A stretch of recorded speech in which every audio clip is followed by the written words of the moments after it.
Senhor, nós louvamos o Teu nome, ó Deus, e te agradecemos pela oportunidade que tivemos, ó Deus, de participar da ceia do Senhor. Esse memorial, ó Deus, em que nós recordamos, ó Deus, aquilo que o Senhor fez graciosamente por nós naquela cruz. Obrigado, Deus, pela forma como o Senhor usou Zébio hoje para nos trazer à memória, ó Deus, aquilo que aconteceu, aquilo que o Senhor sofreu, aquilo que o Senhor viu, aquilo que o Senhor presenciou e principalmente aquilo que o Senhor pagou. Obrigado, Deus, porque de minha parte eu sei que eu não sou merecedor, ó Deus, e se não fosse a Tua graça e o Teu favor, sequer estaria aqui, Pai. Fala ao nosso coração agora, ó Deus. Usa a Tua palavra para nos ensinar, para nos exortar, para nos corrigir. E ajuda-nos a que tenhamos vidas, ó Deus, que verdadeiramente Te glorifiquem e Te exaltem, ó Deus. Não em pagamento aquilo que o Senhor fez naquela cruz, porque isso é impagável e nós sabemos disso. Mas para que possamos Te honrar, ó Deus, por aquilo que o Senhor fez por nós, mas principalmente por quem o Senhor é. Obrigado por esse tempo, obrigado por cada vida aqui, obrigado por cada um que está reunido em Teu nome nessa hora. O Senhor nos use, ó Deus, no nome de Jesus. Amém. Gente, primeiro, desculpa quem estava aqui semana passada, eu não estive, eu tive um problema de saúde. Então me perdoem, mas eu vou compensar essa aula. Na próxima aula a gente vai fazer 2 aulas ao mesmo tempo, porque elas são interligadas, tá? Essa daqui, na verdade, é a aula de semana passada. A Thalita ficou feliz porque ela falou, pô, não vim semana passada. Não perdeu nada, tá vendo? Reprise. Olha lá. Mas em suma, vamos lá. Na semana retrasada a gente falou a respeito de Uzá. Uzá era filho de Abinadab, né? Só recordando rapidamente. E ele morreu ao tocar ou tentar segurar a arca. E a gente olhou aqui um pouco a respeito do porquê, né? Deus agir dessa forma naquela circunstância. Só para lembrar, o objetivo dessa série é resgatar a reverência e o temor a Deus. A importância, né? Ou seja, não ser reverente a Deus expressa que a pessoa não sabe quem é Deus, né? Quando a gente sabe quem é Deus e principalmente quando a gente sabe quem é Deus e quem nós somos, aí sim é impossível você não agir com reverência diante do Senhor. Como eu disse, nossa agenda hoje, a gente viu a respeito de Uzá na arca e seus efeitos. Hoje a gente vai falar de Hofni e Finéias. Quem lembra desses caras? Quem são esses caras? Alguém? Bom dia, tudo bem? Como é que vocês estão? Tudo jóia? Hofni e Finéias, lembra ou não? Filhos do 39º juiz de Israel, Eli. Vamos abrir as nossas Bíblias lá, em 1 Samuel 1:3, e por favor, se alguém puder, antes disso, Hebreus 12, 28 e 29, só para a gente recordar qual é o versículo base da nossa série e qual o versículo, o texto base da aula de hoje. Hebreus 12, 28 e 29 e 1 Samuel. Aliás, se quiserem, já deixa aberto 1 Samuel. Todos os textos de hoje, ou a maior parte dos textos de hoje estão em 1 Samuel. São poucas citações que a gente tem a respeito desses dois caras, então vamos nos concentrar nelas. Quem achou, por favor? Por isso, recebendo nós um reino inabalável, retenhamos a graça pela qual sirvamos a Deus de modo agradável, com reverência e santo temor, porque o nosso Deus é fogo consumidor. Olha que bênção. Aliás, eu vou ver se a gente consegue abordar sobre fogo, né? Quem aqui vem de uma igreja pentecostal ou neopentecostal? Calma, gente, não precisa ficar com medo de erguer a mão, não. Parece quando a gente pergunta quem é calvinista, né? Fica todo mundo... Calma, tá tudo bem, beleza?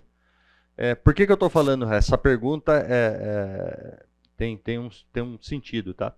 Muitas vezes a gente escuta o pessoal falando de fogo, né? Refinado pelo fogo, e não sei o que do fogo, e não sei o que do fogo, e pouca gente sabe o que fogo significa dentro da Bíblia. Então a gente vai abordar isso na próxima aula. A gente vai dar um overview de alguns textos que falam a respeito de fogo, justamente porque o texto base da série fala de fogo e alguém já me perguntou a respeito disso. O Senhor Deus é fogo consumidor. Beleza?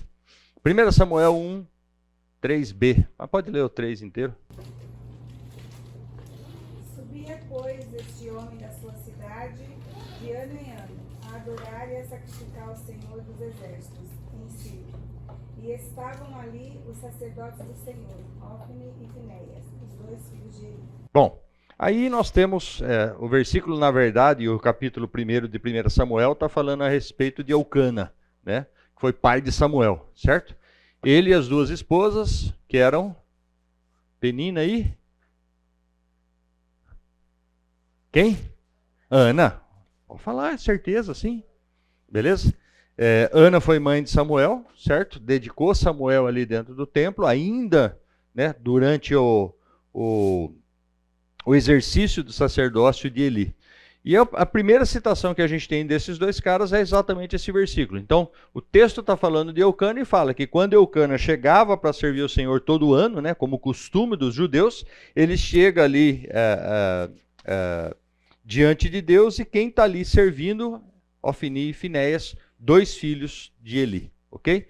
Eli era o sacerdote da época. A gente está falando de um período de tempo onde o governo era teocrático, ou seja, você tinha Deus como senhor de toda aquela nação, e embaixo você tinha sacerdotes que eram escolhidos, e aí você tem uma hierarquia de sacerdotes, né?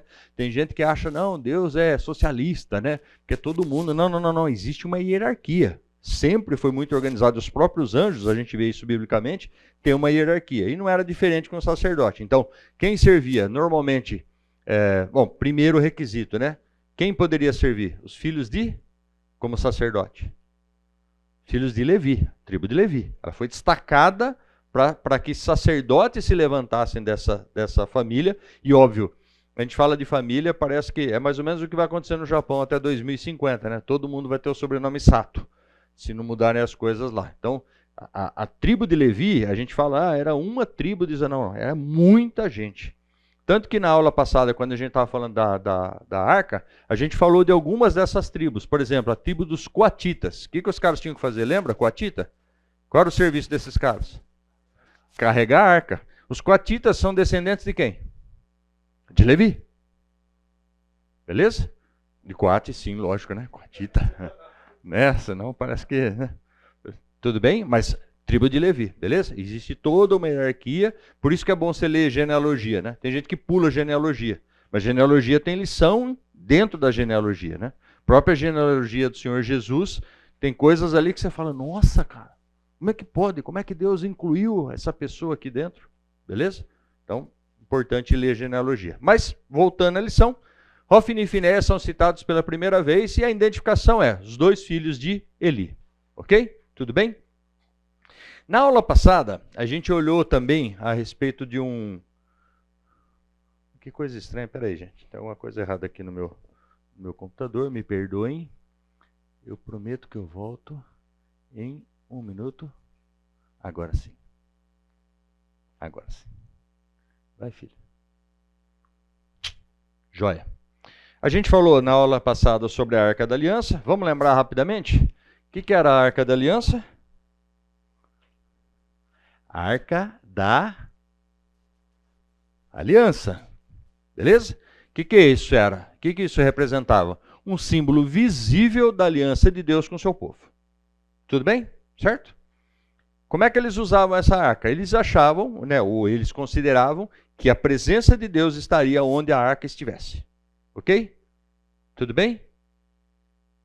Ordem do próprio Deus, quando ele falou, olha, vocês vão construir entre as asas dos querubins, eu vou aparecer ali para conversar com você, Moisés. Tudo bem? Vamos lembrar disso? Então, o que eles faziam com a arca? Toda vez que eles tinham uma guerra, todas as vezes que eles tinham um evento ou coisa que o valha, eles levavam a arca dizendo o seguinte, nosso Deus está conosco. Ok? Não deu muito certo da última vez, né? Vamos lembrar? Estavam lutando lá contra os filisteus e o que acontece? Perdem a guerra, beleza? E os filisteus levam a arca, ok? E depois a arca traz todos os problemas que a gente viu na aula passada, e aí quando vão levar a arca de volta, né? Davi, muito sábio, faz aquela arte, né? Ou seja, o que era para fazer? Opa, desculpa, muito rápido. O que era para fazer? Então, o que o Senhor ordenou? Quem tinha que levar? Os filhos de Coate, né? O que ele faz? Coloca numa carroça nova. Não deveriam tocar, tocou. Não deveriam olhar, olharam. né? Então a gente viu aí que uma série de requisitos necessários para cuidar daquele símbolo que representava a aliança de Deus com o seu povo não foram cumpridos e, obviamente, a gente teve uma série de consequências. Mais especificamente para Uzá, mas também sobre os homens de Coate, os 70 homens de Coate. Tudo bem? Todo mundo lembrou? Estamos na mesma página? O que mais que a gente falou a respeito disso? Cadê a arca?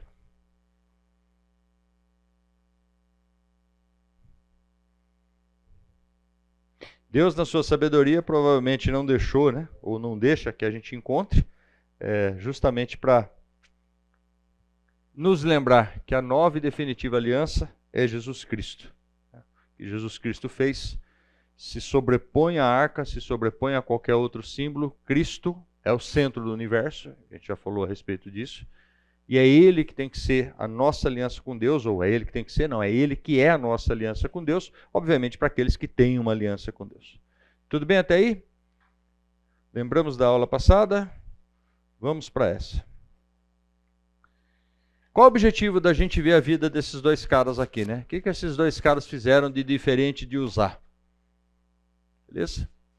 Então, eles ignoraram a reverência diante do Deus de Israel e colheram sobre si as consequências dessa irreverência. Bom, vamos lá.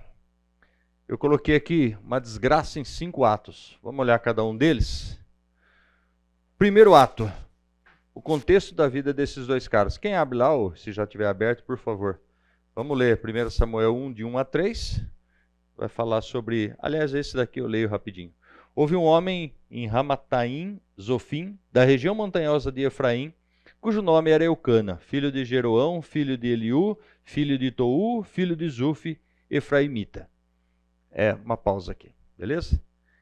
Eucana, filho de Jeroão, filho de Eliú, filho de Tou, filho de Zufi. Olha quantas gerações para identificar esse cara. Por quê? Alguém já viu o sobrenome na Bíblia? Qual o jeito de você identificar que esse Eucana era o Eucana, marido da Ana e da Penina? Beleza? Por isso que a Bíblia tem genealogia, porque você não tinha sobrenome. Tudo bem? Tinha as 2 mulheres, uma se chamava Ana e a outra Penina. Penina tinha filhos, Ana, porém, não os tinha. Esse homem subia da sua cidade de ano em ano a adorar e a sacrificar ao Senhor dos Exércitos em Siló. Estavam ali os 2 filhos de Eli, Ofni e Finéias, como sacerdotes do Senhor. Bom, já temos uma indicação de quem esses caras são, certo? O que eles são? Sacerdotes. Qual a função do sacerdote? Mais que isso. Qual a função do sacerdote? Nossa, quanta participação, gente. Que animação é essa? Gente, vamos lá. Qual a função do sacerdote? Isso é primordial, essa definição é primordial para aquilo que a gente vai ver aqui hoje. Qual a função do sacerdote? Esquece tudo isso daqui, beleza? Vamos lá. Qual a função do Fernando Leite na Igreja Batista Fonte? O quê? O que mais? O quê? Propagar a palavra. O que mais? Nós cuidamos do ritual lá de adoração. Ensinar, exortar. O que mais? Levar a palavra. O que mais? Engraçado, ninguém lembra da palavra que eu usei para definir sacerdote aqui, né? Olha que coisa. Gente, o sacerdote naquela época, assim como o sacerdote hoje, ele deve ser, e hoje eu vou colocar entre aspas aqui, ele deve ser uma interface entre o povo e Deus. Beleza?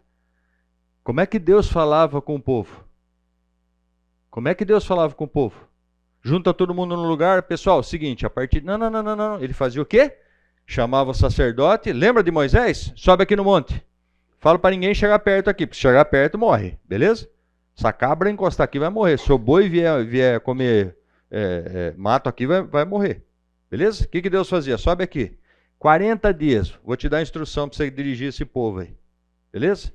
É um bando de bicho difícil de controlar, pois não, João? Só de informação geral, sacerdote e profeta, a gente está falando da mesma figura. A gente está falando da mesma coisa. Na verdade, assim, existe uma diferenciação clara entre as funções, mas no caso de Moisés, ele era as duas coisas. Beleza? Por quê? Porque ele é o cara estabelecido por Deus para guiar o povo, mas ele também era profeta.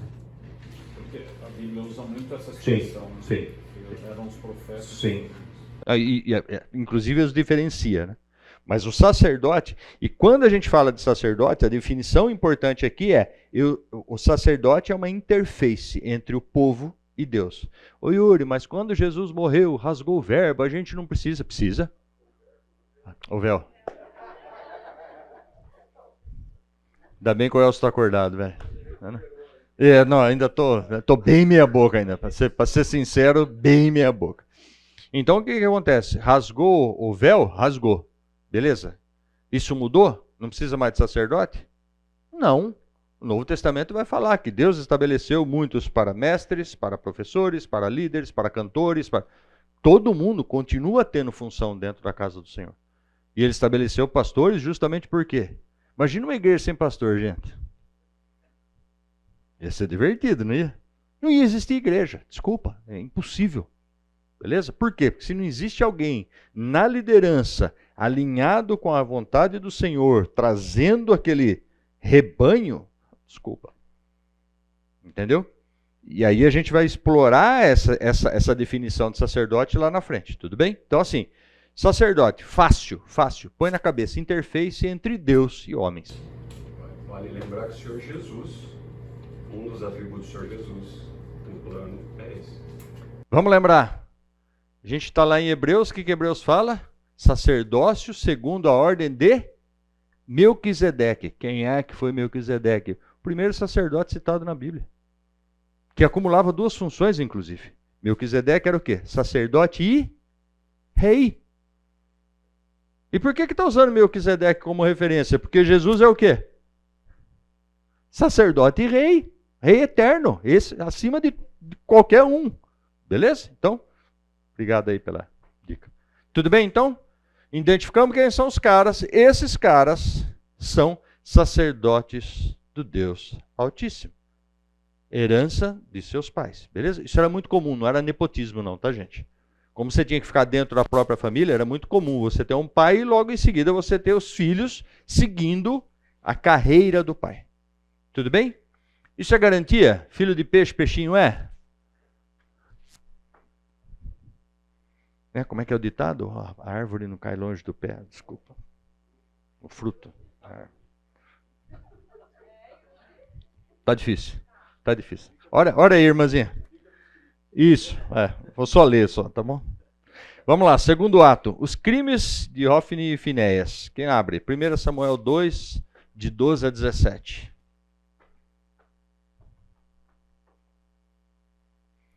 Melhor que os outros falem do que eu, né? Eram, porém, os filhos de Eli, filhos de Belial, e não se importavam com o Senhor. Pois o costume daqueles sacerdotes com o povo era que, oferecendo a alguém sacrifício, vinha o moço do sacerdote, estando-se cozendo a carne com um garfo de 3 dentes na mão, e metiam na caldeira, ou na panela, ou no tacho, ou na marmita, e tudo quanto o garfo tirava, o sacerdote tomava para si. Assim se fazia a todo Israel que ia ali a Siló. Também, antes de se queimar a gordura, vinha o moço do sacerdote e dizia ao homem que sacrificava: dá essa carne para assar ao sacerdote, porque não aceitará de ti carne cozida, senão crua. Se o ofertante lhe respondia: queime-se primeiro a gordura, e depois tomarás quanto quiseres, então ele dizia: não, porém, hás de me dar agora, senão tomá-la-ei à força. Era, pois, muito grande o pecado destes moços perante o Senhor, porquanto eles desprezavam a oferta do Senhor. Olha que interessante. Primeiro, os caras eram sacerdotes, certo? E vamos fazer uma diferenciação aqui. Você pode estar, e eu gosto muito do hebraico, porque eles não usam normalmente o verbo ser. Ou seja, você vai falar de alguma coisa, por exemplo, a Thalita é cantora. Não, a Thalita está cantora. Beleza? Isso é muito sábio. Por quê? Porque pode ser uma condição transitória. Entendeu? Então, eles estão como sacerdotes. Tudo bem? Correção aí só para ajustar a linguagem que está aí para a nossa linguagem. Não é que eles são de essência dos caras, são sacerdotes. Eles estão sacerdotes. E como é que a gente chega a essa conclusão? Olhando exatamente o texto que a Thalita acabou de ler. O que está dizendo aí? Eles são o quê? Filhos de... Quem que é Belial? Quem sabe quem é Belial? O Google. Quem que é Belial? Quem que é Belial, Mário? Tem a ver com Baal? Quase. Belial era um deus pagão. Beleza? Ou seja, é o capiroto mesmo. É esse mesmo. Beleza. Uma variação dele. Beleza? Ou seja, olha o que a Bíblia está falando desses dois caras. Eles estavam no ofício de sacerdócio, porém, eles serviam quem? Nossa, irmão, como assim? O cara é sacerdote, se vestia, não sei o que lá. E daí? E daí? Quantos casos de pastores a gente conhece que estão, nossa, saindo pro ladrão, inclusive, né? Entendeu? Tá vazando, tá transbordando. De gente que vai lá, chega na frente da igreja, além de ensinar mentira, né, para o seu próprio umbigo, engana o povo. É o que está acontecendo. Ó. Esses dois caras, olha quem eles são. Duas crianças boazinhas pra caramba. E óbvio que não são crianças, porque já estão no ofício de sacerdócio, e para ser sacerdote você tinha que ter uma determinada experiência. Tudo bem até aí? Segundo ato, claro. O que esses caras faziam? Até das ofertas de sacrifício que o povo trazia, esses caras desviavam. E aí a gente vê uma narrativa interessante, né? Como é que é? Não pode carne assada? Não pode queimar gordura primeiro? O que significa isso? Tinha geladeira na época? Como é que a gente conservava as coisas? Ou na gordura, ou com sal. Sal era muito caro, tá? Beleza? Então a gordura servia para quê? E a carne depois de assada, quanto tempo ela durava? Muito pouco, se perdia. O que eles faziam? Que era carne crua. Por quê? Tira a gordura, envolva ela na gordura, ela vai durar tanto tempo. E aí eles vão armazenando para eles. Só isso que eles faziam? Não. A gente vai ver que esses caras eram mais caprichosos. Então isso que a Bíblia está falando aí eles desviavam a oferta antes da oferta ser oferecida. Tudo bem? Mais uma. Terceiro ato. Quem abre lá? Ainda seguindo. Olha lá, Thalita. Você lê tão bem quanto canta, então. 2:22 ao 26.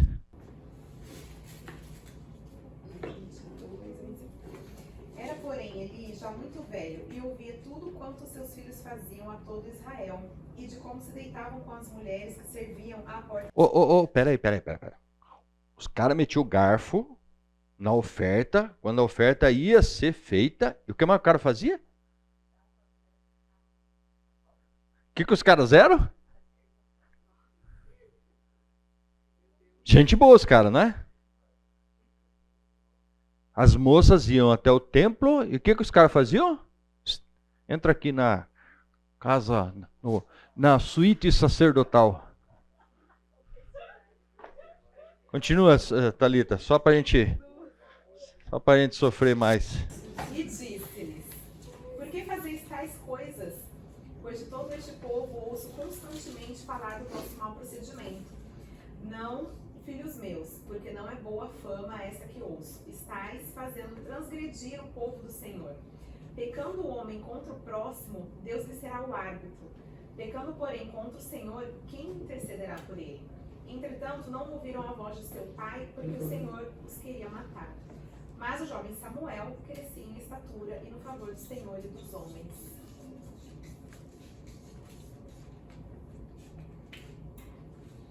Olha que interessante. Bom, não vou falar que interessante, porque a gente vai voltar nesse texto. Mas esse texto levanta algumas questões bem interessantes. O que é o mais importante nesse momento? Eles eram adúlteros, beleza? Por quê? Sendo sacerdotes, a Bíblia não fala se eles eram casados ou não, mas eles tinham idade para já serem casados, obviamente, e atuavam como sacerdotes, então é muito provável que eles fossem casados. E aí, o que eles fazem? Se deitam com as moças que vão servir no templo. Ok? Sigamos, quarto ato. Continua. 27 ao 36. Sim, por favor. Veio um homem de Deus a Eli e lhe disse: Assim diz o Senhor, não me manifestei na verdade à casa de teu pai, estando os israelitas ainda no Egito, na casa de Faraó? Eu o escolhi dentre todas as tribos de Israel para ser o meu sacerdote, para subir ao meu altar, para queimar o incenso e para trazer a estola sacerdotal perante mim. E dei à casa de teu pai todas as ofertas queimadas dos filhos de Israel. Porque pisais aos pés os meus sacrifícios e as minhas ofertas de manjares, que ordenei que me fizessem na minha morada? E tu, porque honras a teus filhos mais do que a mim, para tu e eles vos engordardes das melhores de todas as ofertas do meu povo Israel? Portanto, diz o Senhor, Deus de Israel, na verdade, dissera eu que a tua casa e a casa de teu pai andariam diante de mim perpetuamente. Porém, agora, diz o Senhor, longe de mim tal coisa, porque aos que me honram, honrarei, porém os que me desprezam serão desmerecidos. Eis que vem dias em que cortarei o teu braço e o braço da casa de teu pai, para que não haja mais velho nenhum em tua casa. E verás o aperto da morada de Deus, há um tempo como o bem que fará a Israel, e jamais haverá velho em tua casa. O homem, porém, da tua linhagem, a quem eu não afastar do meu altar, será para te consumir os olhos, e para te entristecer a alma. E todos os descendentes da tua casa morrerão na flor da idade. Ser-te-á por sinal o que sobrevirá a teus dois filhos, a Ofni e Finéias, ambos morrerão no mesmo dia. Então suscitarei para mim um sacerdote fiel, que procederá segundo o que tenho no coração e na mente. Edificar-lhe-ei uma casa estável, e andará ele diante do meu ungido para sempre. Será que todo aquele que restar da tua casa virá a inclinar-se diante dele, para obter uma moeda de prata e um bocado de pão, e dirá: rogo-te que admitas algum dos cargos sacerdotais, para ter um pedaço de pão que coma. Olha que interessante. Quando ele fala de braço, braço não é braço, tá? Braço é descendência. Como se você olhasse a árvore genealógica e tem um braço lá. Ele vai cortar aquele galho ali. O que ele está dizendo? Nenhum dos da tua casa vai viver até a velhice. Beleza? Lembra, falando de velhice, a gente vai ver a idade de Eli, né, quando ele morre, mas o texto anterior já fala que ele era muito velho. Beleza? Para quem não sabe, Eli reinou. Eli julgou Israel por quase 40 anos. Ok? E finalmente o quinto ato. Vou dar uma folga para você, tá? Sucedeu que, vindo a arca da aliança do Senhor ao arraial, rompeu todo Israel em grandes brados e ressoou a terra. Ouvindo os filisteus a voz de júbilo, disseram: que voz de grande júbilo é essa no arraial dos hebreus? Então souberam que a arca do Senhor era vinda ao arraial. E se atemorizaram os filisteus e disseram: os deuses vieram ao arraial. E diziam mais: ai de nós, que tal jamais sucedeu antes. Ai de nós, quem nos livrará das mãos desses grandiosos deuses? São os deuses que feriram aos egípcios com toda sorte de pragas no deserto. Sede fortes, ó filisteus, portai-vos varonilmente, para que não venhais a ser escravos dos hebreus, como eles serviram a vós outros. Portai-vos varonilmente e pelejai. Então pelejaram os filisteus, Israel foi derrotado e cada um fugiu para sua tenda. Foi grande a derrota, pois foram mortos de Israel 30.000 homens de pé. Foi tomada a arca de Deus e mortos os dois filhos de Eli, Ofni e Finéias. Esse até o 11, tá? Depois, seguindo, veio a palavra de Samuel a todo Israel. Perdão, esse até o 11. O que aconteceu aí? Quinto ato.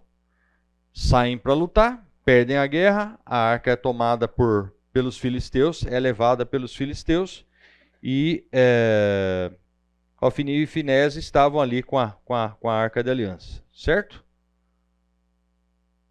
Quinto ato, então, juízo sobre os irreverentes.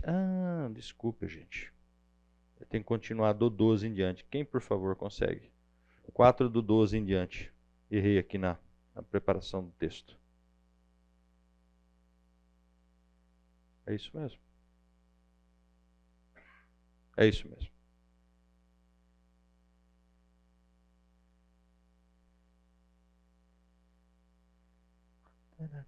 Quem pode ler, por favor? 1 Samuel 4, a partir do 12. Isso. Um benjamita correu da linha de batalha até Siló, com as roupas rasgadas e terra sobre a cabeça. Vai até? Pode ler, até o final. Quando ele chegou, ele estava sentado na sua cadeira, ao lado da estrada. Estava atento, pois, em seu coração, temia pela arca de Deus. O homem entrou na cidade, contou o que havia acontecido e a cidade começou a gritar. Ele ouviu os gritos e perguntou: o que significa esse tumulto? Então o homem correu para contar tudo a Eli. Ele tinha 98 anos de idade e seus olhos estavam imóveis, de modo que já não te conseguia enxergar. O homem lhe disse: acabei de chegar da linha da batalha, fugi de lá hoje mesmo. O que aconteceu, meu filho? Perguntou Eli. O mensageiro respondeu: Israel fugiu dos filisteus e houve grande matança entre os soldados. Também os seus 2 filhos, Hofni e Finéias, estão mortos e a arca de Deus foi tomada. Quando ele mencionou a arca de Deus, ele caiu da cadeira para trás, ao lado da porta, quebrou o pescoço e morreu, pois era velho e pesado. Durante 40 anos, ele havia liderado Israel. A sua nora, a mulher de Finéias, estava grávida e perto de dar à luz. Quando ouviu a notícia de que a arca de Deus havia sido tomada e que o sogro e o marido estavam mortos, entrou em trabalho de parto e deu à luz, mas não resistiu às dores do parto. Enquanto morria, as mulheres que ajudavam disseram: não se desespere, você teve um menino. Ela, porém, não respondeu nem deu atenção. Deu ao menino o nome de Icabode, dizendo: a glória se foi de Israel, fora tomada, e porque o sogro e o marido haviam morrido. Depois acrescentou: a glória se foi de Israel, pois a arca de Deus foi tomada. Obrigado. Olha que interessante. Eli tinha 98 anos, governou 40. Quando ele recebe a mensagem de que os filhos tinham morrido e de que a arca tinha sido levada, ele simplesmente cai para trás da cadeira, bate o pescoço na pedra, quebra o pescoço e, consequentemente, morre. Beleza? Por que a gente viu tudo isso? Obviamente para fazer o pano de fundo daquilo que a gente vai entender hoje a respeito de reverência. Mas onde é que está a reverência aqui, né? Está a irreverência, né? Ou seja, todos os atos desses caras aqui. Beleza? Qual é o problema aqui? Qual é a reflexão que a gente tem que ter em cima dos atos desses 2 caras? Ah, está muito claro, né? Porque os caras, como sacerdote, deviam atuar como sacerdote. Será que é só isso? Na verdade, eu quero chamar a atenção de vocês para outra pessoa que não Hofni e Finéias.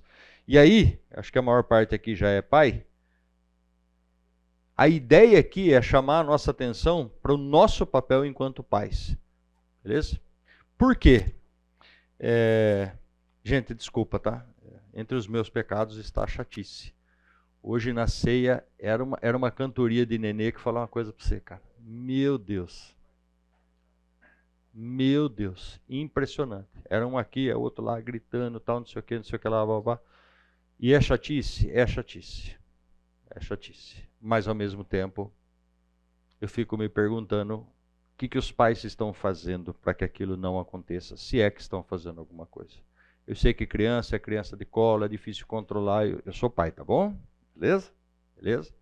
A minha tá grande hoje, mas já foi nenê também. Beleza?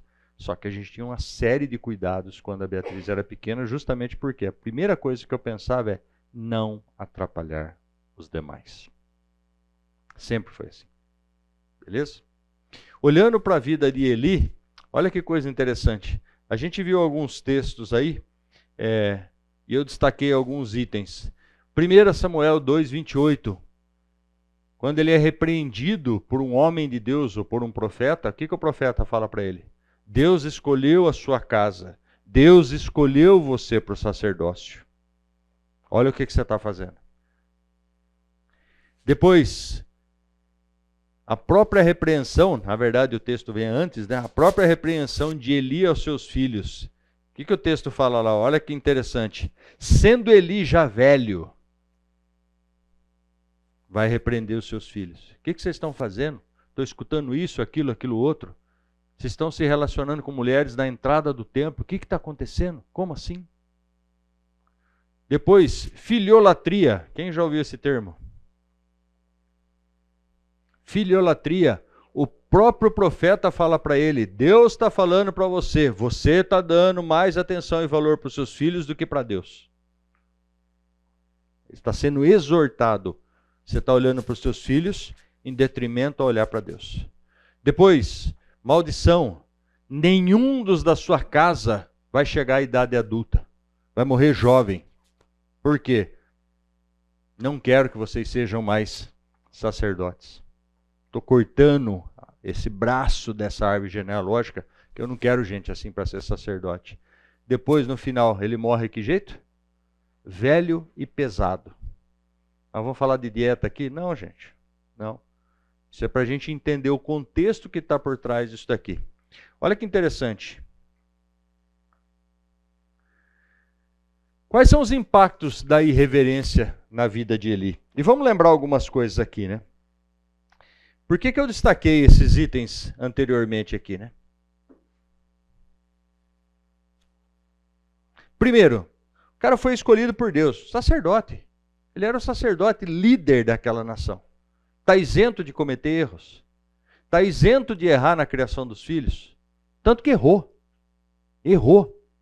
E para quem não sabe, dentro da cultura judaica, o pai era responsável por educar os filhos.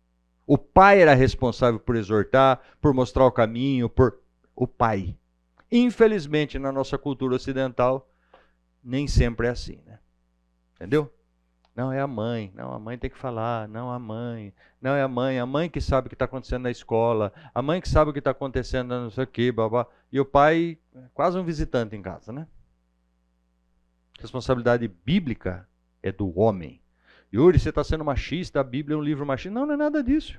Se Deus estabeleceu assim, é para ser assim. Sou eu que escolhi.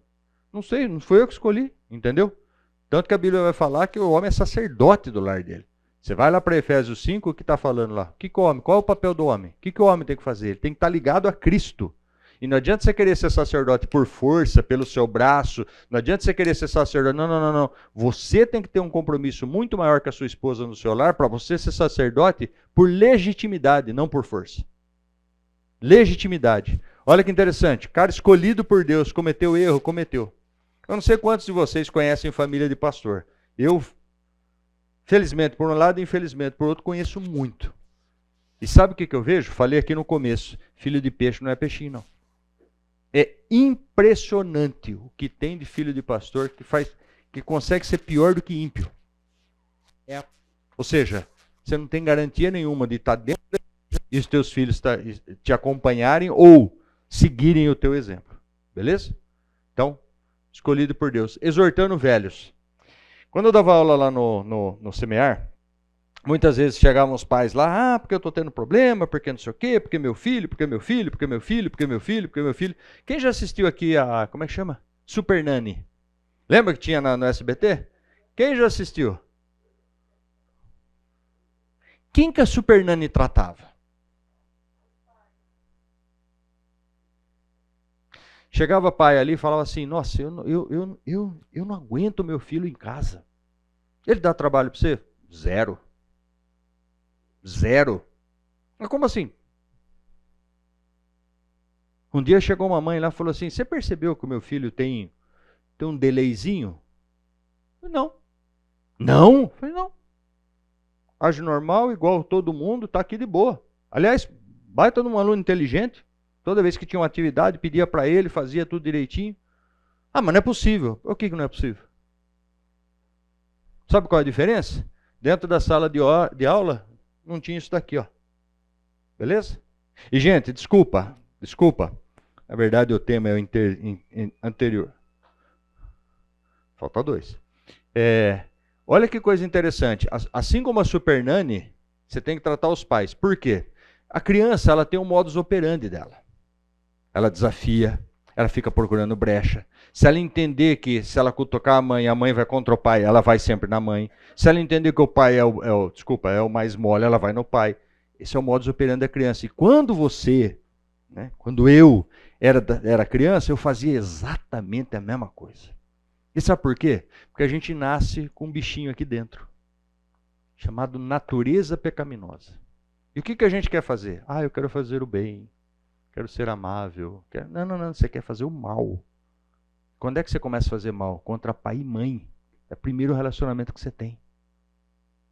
Todo o tempo testando, todo o tempo procurando brecha, todo o tempo. Isso é o papel da criança. Beleza? Por que a Super Nani trata os pais? Porque você é o que tem cérebro, é o que tem discernimento, é o que tem consciência para fazer o quê? Para educar a criança. E não adianta depois, como Eli, você querer exortar velho. Beleza? A ciência, né? Não sei se é a boa ciência, mas ela diz que o quê? Até que idade você forma o caráter de uma criança? Você sabe ou não? 6? Primeira infância. Eu escutei aos 9 anos. Até os 9 anos você consegue dar direção, você consegue aprumar. Eu não sou profissional da área antes que vocês me perguntem, beleza? Meu negócio é outro, mas eu vou atrás de estudar e de entender. E aí eu sempre lia, até os 9 anos você consegue mudar hábitos. Até os 9 anos você consegue corrigir rotas. E depois? Depois, querido, joelho no chão e oração. Aí é só pela misericórdia de Deus. Por quê?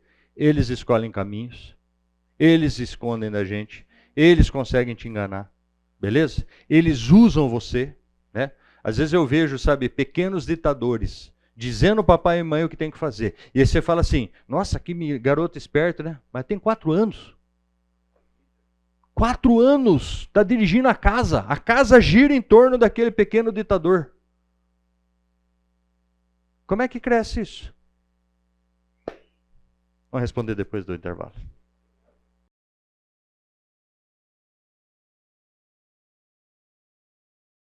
Ainda falando sobre omissão, né? A gente parou aqui, estava falando de filiolatria. Infelizmente, boa parte dos problemas que a gente tem hoje, inclusive de irreverência dentro da igreja, é porque meu filho, meu Deus. Ninguém nunca vai admitir isso. Ninguém nunca vai falar isso. Beleza? Principalmente porque, quando você tem um ídolo, a primeira reação de alguém que tenta tocar o seu ídolo, sabe qual é? Contra-atacar. Imagina, você está falando besteira, não é meu ídolo. E, gente, dentro do Ministério de Aconselhamento, a gente trata de cada ídolo que você fala, não é possível, cara, que o cara assumiu isso como ídolo para ele. Beleza? A gente sempre fala, né, da Igreja Católica com seus ídolos de barro. Esse é o menor dos problemas. Esse é o menor dos problemas. Filiolatria é algo extremamente comum hoje, como era na época dele. Lembra da repreensão que ele tomou? Você se preocupa mais com seus filhos do que com Deus. Filiolatria. Extremamente comum hoje. Ok? Maldição vem sobre ele, né? Nenhum da casa da tua casa vai chegar à idade adulta. Isso significa o quê? Estou cortando o braço, ou seja, dos filhos de Eli não vai ter mais sacerdote. Ok? Velho e pesado. Eu coloquei essa citação aí, mas por que velho e pesado, né? Eu pensei, o Eli também comia da carne? Sim, você não vê? Quando ele é repreendido pelo profeta, ele fala, você e seus filhos estão tomando a carne. Entendeu? Então não era que ele era simplesmente omisso no sentido de, não, mas eu não me contamino com o que os meus filhos estão fazendo. Não, ele usufruía também. Ele usufruía também. Entendeu? Ou seja, quando ele cai da cadeira e morre, né? E aí, de novo, vamos lembrar de algumas coisas, né? Mas por que Deus demorou tanto, né, para lançar juízo sobre esses caras? Por que será? Para dar chance dele se arrepender? Será? Vamos pegar um que é bem bonzinho de coração. O João. João. Eu tenho que pegar um bonzinho, que se pegar eu... O João. Cara amável, cara, né? Pô, a referência. João, se a gente aplicasse a sua justiça hoje para aqueles que têm pecado ou feito coisas erradas, quanto tempo a humanidade duraria?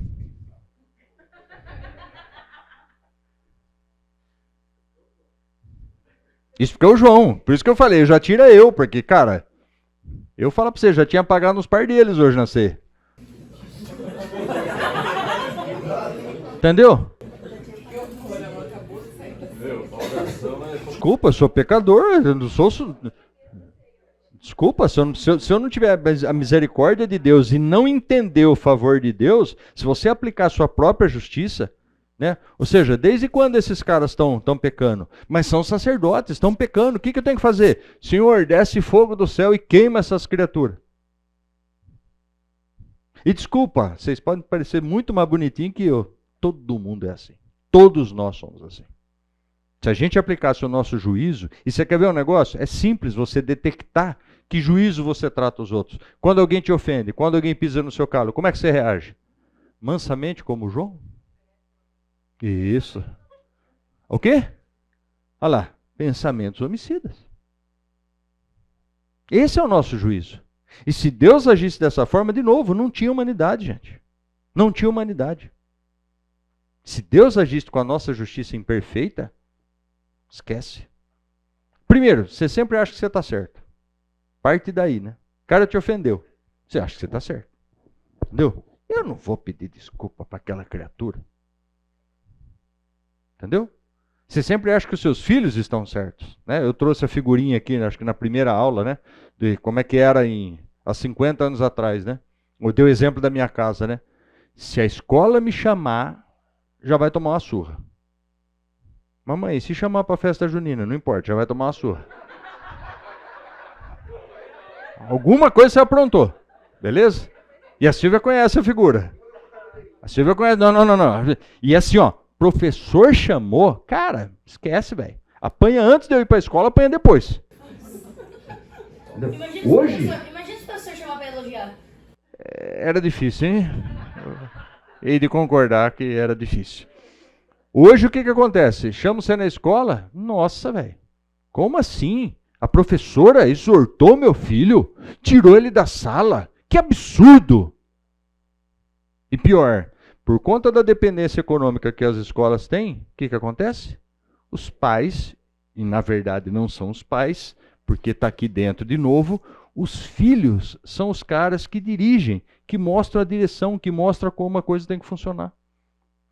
E a pergunta é, o que Provérbios fala para a gente a respeito disso?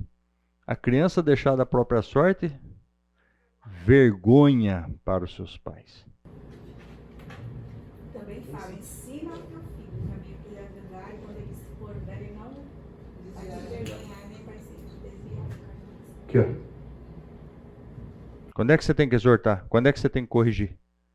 Não é depois que ficou velho, véio. Não é depois que já criou os próprios... Ou quando começa a ter as próprias escolhas. E veja, o que eu tenho visto cada vez mais? Criança escolhendo quando não sabe nem o que está escolhendo. Não tem capacidade para isso. Eu não ia falar nada do seu amor, mas eu não vou resistir. Eu tento me segurar.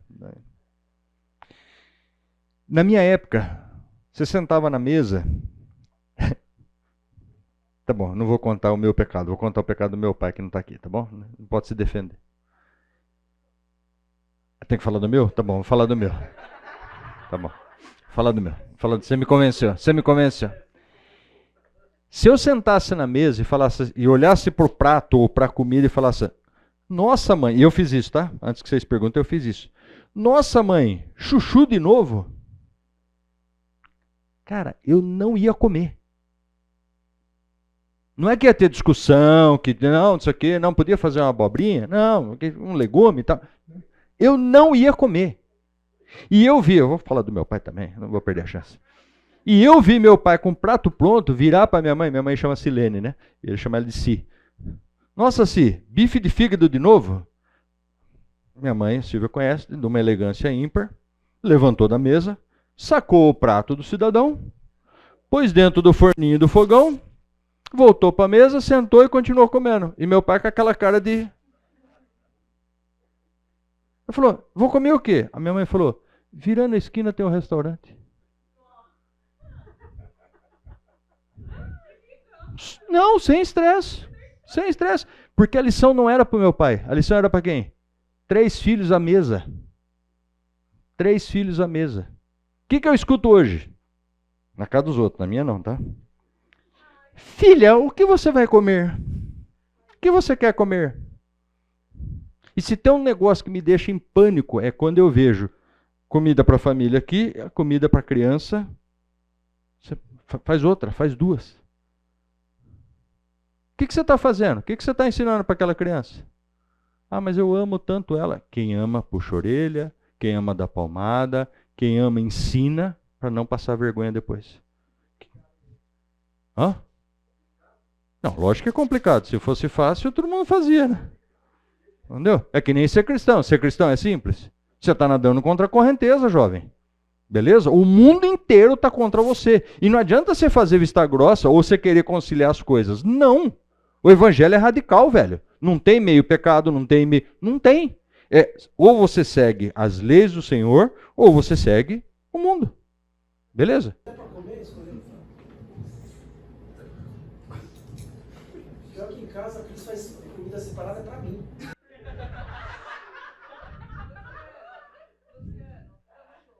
Olha lá. Olha lá. Não, peraí. Ela ficou a semana inteira esperando pelo seguinte. Eu vou contar. Você vê como é malandragem. Eu tenho restrição alimentar por questão de saúde. Quiser, eu dou o telefone do meu médico, inclusive, tá? Beleza? Eu tenho restrição alimentar, quer dizer, eu vou separar em duas fases. Eu já tinha restrição alimentar. Gente, eu tenho restrição alimentar de umas coisas que falar para você, velho, não foi o menor sentido. Quem já ouviu restrição alimentar de orégano? Orégano. Quem é que tem restrição? Orégano, velho. Orégano, negócio, orégano. Me faz mal, beleza? Não posso comer. Vou comer pizza com os amigos, o que tem que falar? Ô, garçom, por favor, o senhor pode, por favor, não trazer com orégano? E tem dias que traz, e aí tem que ficar caçando orégano, em suma, beleza? Tem restrição. Na semana passada, eu tive um problema de saúde chamado crise histamínica. Não vou entrar no mérito aqui, porque é um troço complicado. E aí, assim, da restrição que eu tinha, teve restrição em cima da restrição. Beleza? Aí eu tenho que ficar pegando uma tabela num site lá na Suíça e... deixa eu ver, esse pode? Não, esse não pode, esse não pode. Aí ela falou para mim, o que pode? Eu falei, peraí, procurando. Água, alface tá sempre, alface é um clássico, né? Água, alface, arroz, arroz pode. Biscoito de arroz, farelo de arroz, pão de arroz, bolo de arroz, pizza de arroz, não sei o que, arroz. Eu não sei se vocês perceberam, meu olho tá até meio puxado, que eu tô virando japonês já, só arroz. Não, aí procura tal, não sei o que, batata. Batata ajudou pra caramba. O que mais? Cenoura. Vai.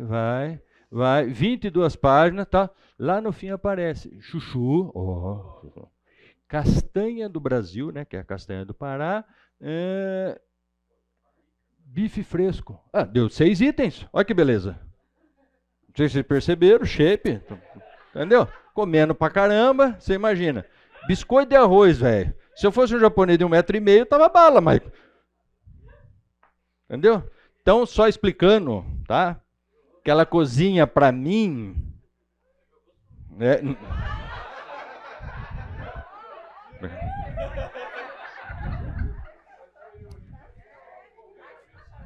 O quê? Por quê? Não é. Não, bom.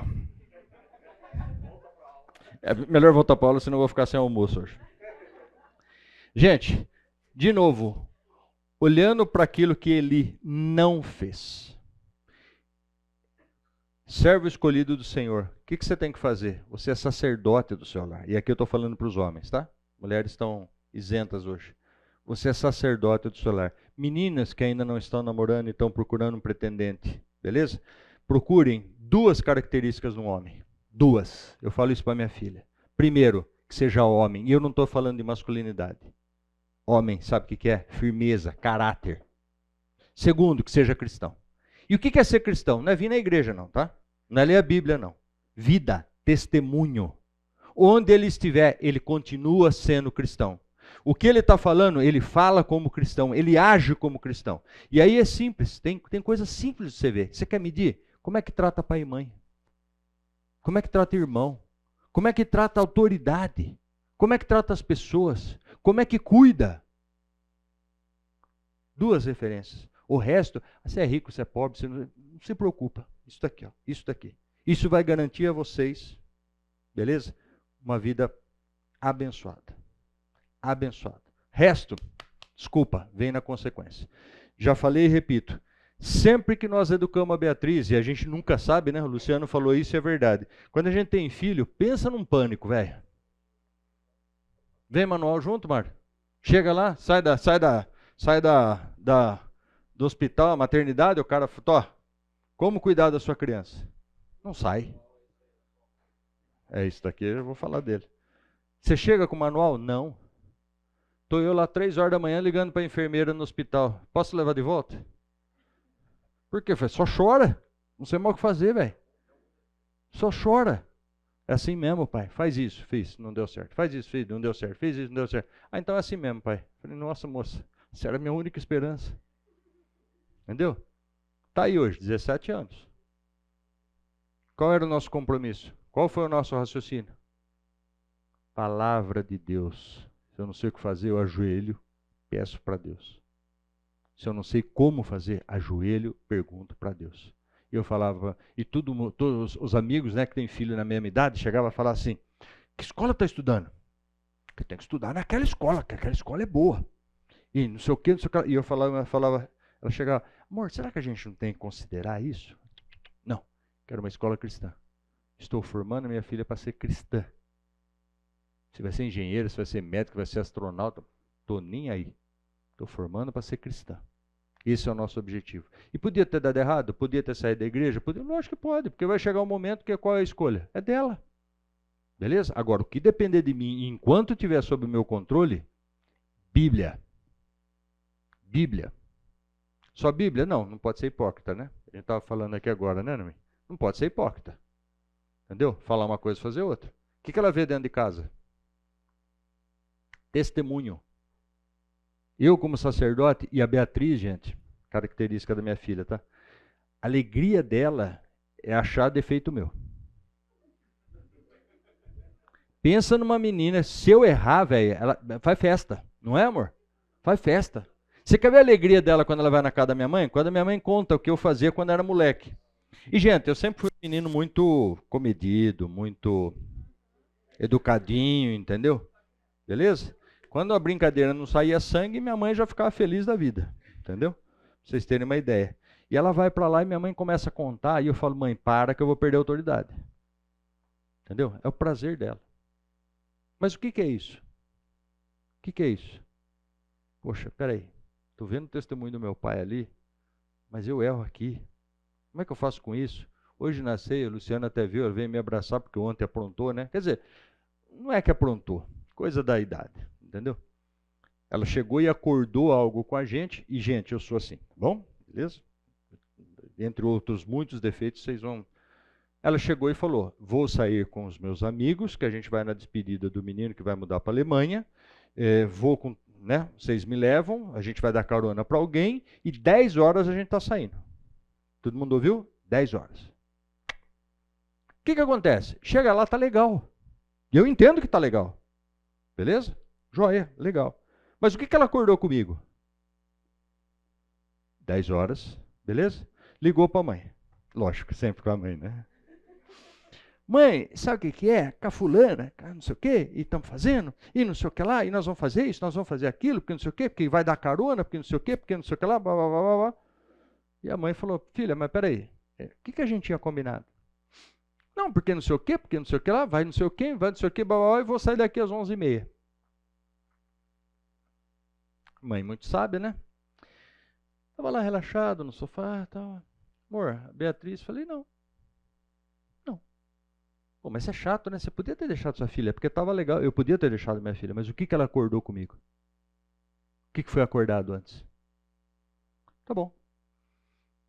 Tentou de novo, argumentou, colocou meia dúzia de pessoas no rolo, falou que a mãe da outra ia, que não deu certo, porque o alinhamento dos planetas, não, beleza. Levantei do sofá, fui no meu quarto, troquei de camisa e coloquei o tênis. Falei, vamos buscar. Vai ficar lá, quero saber, vamos buscar. Catamos o carro, fomos lá. Beleza? Lógico, chegar lá, aquela fisionomia de felicidade. Oi, papai. Oi, mamãe. Jóia, os amigos, todo mundo ali, todo mundo em estado de alerta, achando que eu já estava espumando. Tá tranquilo. Montou no carro, não falou nada, também não falei nada, tal. Chegou hoje na ceia, veio me abraçar, a hora que você viu lá, né? Então, você não, né? Você não é o problema. Que é isso? Por que eu fiz isso? Para ser chato, para pegar no pé, para ser rígido? Não. Não. Qual a lição para ela? O que você acordar é o que vai acontecer. O que eu falar para você é o que vai acontecer. Nunca falei para Beatriz, filha, depois nós vamos, ou não, eu vou, e não cumpri. Nunca. Essa foi boa. Essa foi boa. Essa foi boa. Mas se eu me conheço, não. Ainda mais com a Beatriz. Você vê? É fogo amigo. Fogo amigo. Entendeu? Ou seja, qual é a ideia por trás disso? Cara, primeiro, dependência do Senhor. Primeira coisa. Olha que interessante. Um cara escolhido, sacerdote, não soube educar a própria casa. Reinou 40 anos, reinou. Foi juiz 40 anos em Israel. Beleza? Não soube cuidar da própria casa. Olha o perigo que a gente tem. Beleza? De ser bom, de ser fiel para fora, não para dentro da nossa casa. Beleza? E isso é um erro muito cometido hoje. Outra coisa, esperar para exortar. Ah, mas é criança, né? Criança se educa, sabe desde quando? Desde que nasce. Desde que nasce. E não tem conversa. E, gente, não adianta... Você já viram o barco, né? Senta duas pessoas numa canoa, né? Uma na frente e uma atrás. Beleza? E uma rema para um lado, outra rema para o outro. O que vai acontecer? A canoa fica aqui, ó. Beleza? Primeira coisa que tem que fazer. Vai ter filho? Vai. Alinha com a patroa. Como é que vai ser? O que a gente tem que combinar? Primeira coisa, não discute na frente dela. Segunda coisa, se você falar não, é não. Se você falar sim, é sim. Beleza? E só que um consulta o outro antes de tomar a decisão. Beleza? Coisas simples. Por quê? Porque a criança vai fazer o quê? Pai, posso? Não. Mãe, posso? Pode. Pai, a mãe falou que pode. Se acerta com ela. E está instaurada a Terceira Guerra Mundial. Beleza? Não funciona. Então, coisas simples que você vai... E aí a criança vai fazendo o quê? Por que a criança se sente insegura? Quando os pais não chegam num consenso. Ou quando ela vê que os pais não têm um consenso. A Beatriz conviveu com um monte de criança de pais separados. Ou que se separaram. Ela acompanhou o processo. Gente, ela passou uma época, lembra, amor? Passou uma época que ela chegava a falar assim, vocês estão bem, papai? Eu falei, sim. Por quê, filha? Não, mas vocês não estão brigando não, né? Não. É. E aí eu falei, cara, eu preciso contabilizar isso a meu favor também. Beleza? O que eu fiz? Toda vez que ela chegava, porque o que acontece, né? Criança numa certa idade, você está lá em casa, eu tenho uma única filha, né? E de vez em quando você quer ficar sozinho, você com a patroa, só os dois, tal, não sei o quê. Mas, cara, a Beatriz fala para você, até hoje, a gente tá andando no shopping, eu com a Silvia de mão dada, você sabe onde é que ela entra? No meio. Ela quer dar a mão para os dois. E aí eu tiro ela e fico do lado da Silvia. Ou você fica do meu lado, ou você fica do lado da mamãe. Não, eu quero ficar no meio, beleza? É legal, a gente brinca e tal, mas eu tive que ensinar ela. Antes de você, existe a mamãe. O meu cuidado é primeiro com a sua mãe, depois com você. Beleza? Numa escala de prioridades, a sua mãe está primeiro na minha vida. Por que isso? Ah, ela vai se sentir traumatizada, rejeitada. Não. Ela vai ver que existe seja, firmeza, ou seja, os dois que cuidam dela estão unidos, estão juntos. E isso fez muito bem para a cabeça dela. Enquanto ela via os pais dos amigos separando, o que ela via dentro de casa? Opa, peraí, existe compromisso entre os dois. Existe cumplicidade entre os dois. E quem é a espinha dorsal? É a cruz. Beleza? Já contei isso, vou repetir, né? O Elcio já não aguenta mais escutar isso. Vai torcer até o nariz agora. Uma vez eu fiz um ato heróico em casa. A Silvia virou para a Beatriz e falou assim, nossa, papai é nosso herói. Eu falei, escutei, né? Fiquei quieto, chamei ela, falei, nunca mais fala isso. Nosso herói é Cristo. Eu sou homem, pecador, humano, E sabe por que eu falo isso? Amanhã eu piso na bola. O que aconteceu com o herói? O que aconteceu com o herói? Não existe mais. Nunca foi herói, velho. Eu dependo de Cristo. E a lição que eu tenho que dar para minha filha é o quê? Eu sou dependente de Cristo. Minha filha tem que ver eu ajoelhado. Minha filha tem que ver eu pedindo perdão. Minha filha tem que entender que eu sou um pecador. Por quê? Alinhar a expectativa. Assim, quando eu errar, quando eu tropeçar, quando eu cair, né? Não cair da cadeira, porque, beleza? Mas ela vai entender. Pô, peraí. Nós ensinamos ela, seu pai. Olha que coisa interessante, né? Outra história da minha esposa. Ela perdeu o pai muito cedo. Beleza? Você tinha 3 para 4 anos, né? 3 anos. Instintivamente, eu vou falar instintivamente, mas beleza? Sabe o que ela fez? Ela assumiu Deus como pai dela. Olha que coisa espetacular. Pô, perdeu o pai com 3 anos. Triste, né? Não sei o que, traumático, não sei o que. Não, assumiu Deus como pai dela. E não era convertido, não era nada, tá, gente? Ela simplesmente, cara, eu tenho um pai, é Deus. Tinha os tios, rede de apoio, aquela coisa toda, mas assumiu Deus como pai. Cara, espetacular. Por que não ensinar isso para minha filha? Filha, eu sou o cara que Deus escolheu para cuidar de você aqui, mas quem é seu pai?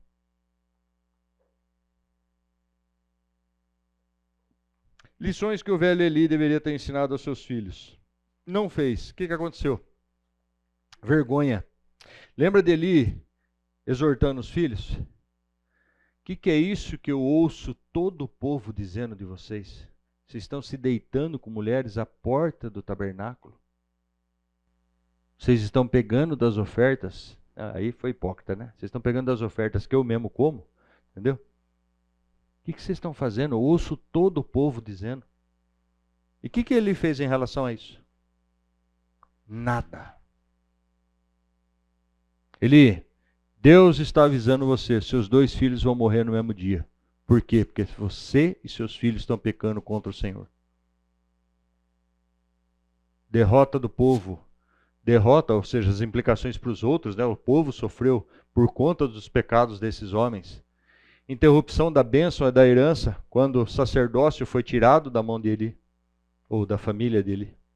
Acabou, não tem mais. O que mais? Morte. Os 3 morreram no mesmo dia, e depois ainda a mulher morre, né? A mulher de Finéias ou de Hofni? Finéias ou Hofni? Finéias. Ou seja, morte, vergonha, dor, derrota, todo tipo de desgraça. Por quê? Não reverenciaram o Senhor. Não reconheceram quem o Senhor é. E, gente, a parte que mais salta aos meus olhos nessa história, sabe o que é? Família de sacerdotes. Como é que é o versículo? Aquele que pensa que está de pé, cuide para que não caia. Não está falando que é aquele que está de pé, aquele que pensa que está de pé. 3 sacerdotes da mesma família. Que vergonha. Fazendo sacanagem dentro da igreja. Dentro da igreja, no meio do povo, quem deveria ser referência. Esquece isso por um minuto, pensa na sua casa agora. O que você é na sua casa? E aí eu vou fazer um jabá aqui, tá? E não é de grátis não, porque esse cara aqui realmente é muito bom, o Davi Merck. Lar, família e casamento. Pequenos capítulos, 5, 6 páginas, com lições muito interessantes, muito interessantes. Uma delas, que inclusive eu usei como referência para falar a respeito de Eli, que é uma aula, desculpa, é um capítulo para homens. Olha que interessante, ó. Os papéis no lar. Vamos começar. Então tem uma introdução falando do papel de cada um no lar, baseado em Efésios 5, né? Depois ele fala, papéis no lar, submissão feminina. Nossa, aí as mulheres vão falar, não, vai começar. Não. Muito interessante a forma bíblica como ele coloca. Submissão não é ser serva, não é ser empregada, não é ser... Não. Beleza? Capítulo seguinte. Papéis no lar. Liderança amorosa masculina. Percebeu ou não? Ele fala de submissão feminina. Capítulo seguinte ele fala do quê? Então, o homem lê o capítulo 36 e vai falar, nossa, liderança masculina, está defendendo. Aí em seguida vem liderança amorosa. Lembra? Ajudadora idônea. Depois, homens não magoados. Magoei, não converso com você. Obediência dos filhos. Filhos, honrem os seus pais. O papel dos pais. R$ 140. Baita investimento, recomendo. Uma bênção esse livro. E o cara, o Davi Merck, se eu não me engano, ele tem quantos filhos, Elcio? Você lembra? 6 ou 8 filhos? Sei que ele tem uma Kombi, beleza? Cheio de filho. Cara já é avô, já... Impressionante. Pensa num livro extremamente importante para você ter no lar para cuidar da sua família. Tudo bem? Jabá feito? Vamos lá. Quais são os nossos desafios? Ou seja, quais os desafios a gente tem pela frente? E aí, de novo, falando a respeito do lar. Como todo mundo já falou, cuidar de filho não é fácil. O Luciano falou, Noemi falou. Cuidar de filho não é fácil. Ter família não é fácil. Cuidar um do outro não é fácil. Cuidar de si próprio não é fácil. Para isso, nós temos Deus.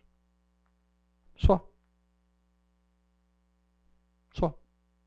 Notícia boa. Se você tem Deus, assim como Davi fala no Salmo 23, você não precisa de mais nada. E não precisa. E para quem acha que cuidar de filho é um sacrifício, é um negócio, com Deus é fácil. Com Deus é simples. O que a gente tem que fazer? Primeiro, apacentar o nosso coração. Colocar o nosso coração na dependência do Senhor. E depois, apacentar o coração dos nossos filhos. Essa é a nossa obrigação. E homens, assim como vocês, eu chego cansado em casa, eu não tenho tempo para nada, dá vontade de dormir, não dá vontade de entrar na discussão, dá um monte de vontade, beleza? Só que o meu Deus diz para mim que eu sou sacerdote do meu lar.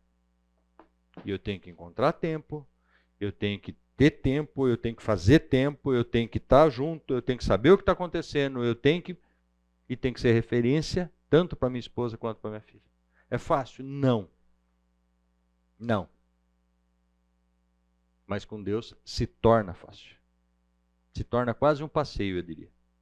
Negócio prazeroso. Eu sempre brinco que a Silvia pegava muito no meu pé. Você é muito duro com a Beatriz. Aí quando alguém chegava e elogiava, nossa, mas a sua filha é uma princesa. A bicha até estufava o peito.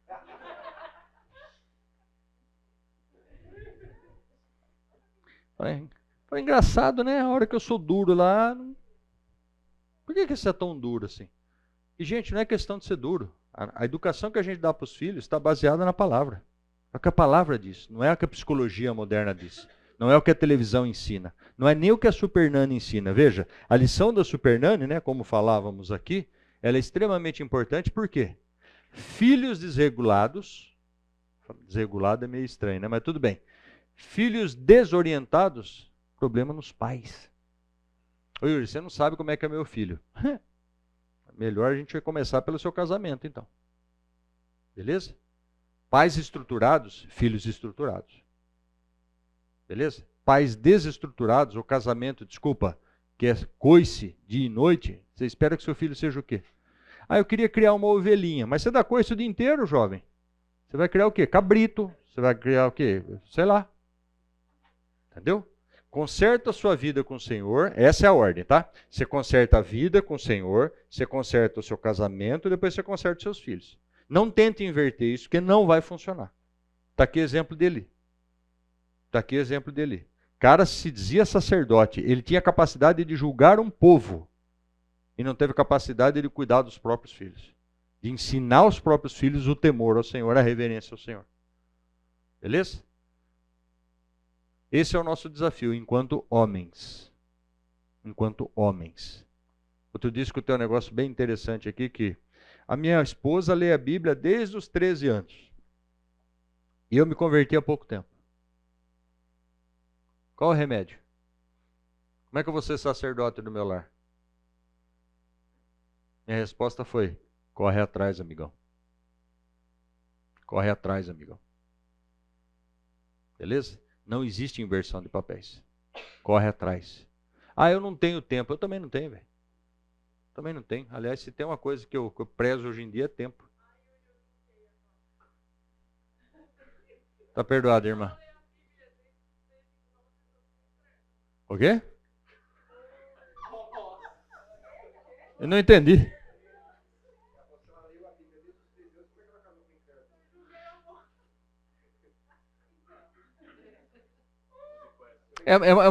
É uma pergunta relevante. É uma pergunta relevante.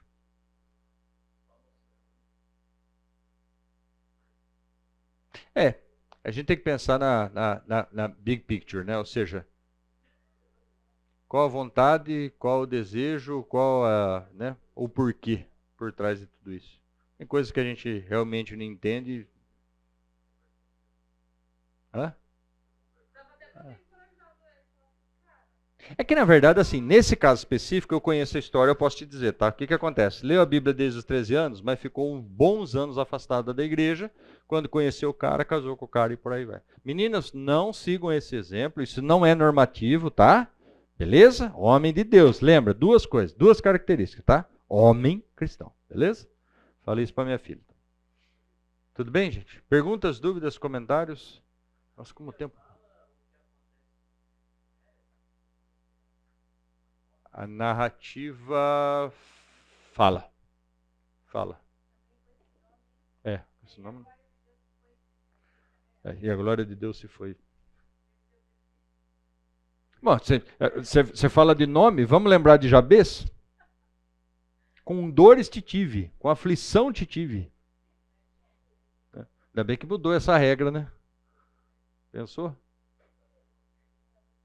Apesar que hoje ia ser tudo nome lindo, maravilhoso, né? Glória de Deus, nem que não fosse, isso. Vamos orar, gente? Senhor, louvamos o Teu nome e Te agradecemos, ó Deus, porque podemos discorrer sobre a Tua palavra, aprendendo, ó Deus, com exemplos tão marcantes e, principalmente, ó Deus, entendendo que não temos nenhuma segurança em nós mesmos, ó Pai, dependemos do Senhor. Obrigado, Deus, por esse tempo, obrigado por nos ensinar através da vida de Eli e talvez do mau exemplo dele, ó Deus, como devemos educar os nossos filhos. Que o façamos na dependência do Senhor, segundo a Tua palavra, não segundo os métodos atuais, ou a psicologia, ou qualquer outra ferramenta, senão segundo a Tua palavra. Que possamos compreender, ó Deus, que amar os nossos filhos significa, ó Deus, exortá-los, significa corrigi-los, ó Pai, significa tratá-los, ó Deus, muitas vezes com dureza, sabendo, ó Deus, que a Tua palavra mesmo nos garante que somos exortados pelo Senhor, porque o Senhor nos ama.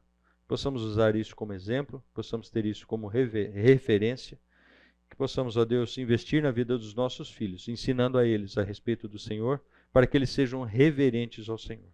Louvamos o Teu nome e Te agradecemos no nome de Jesus. Amém.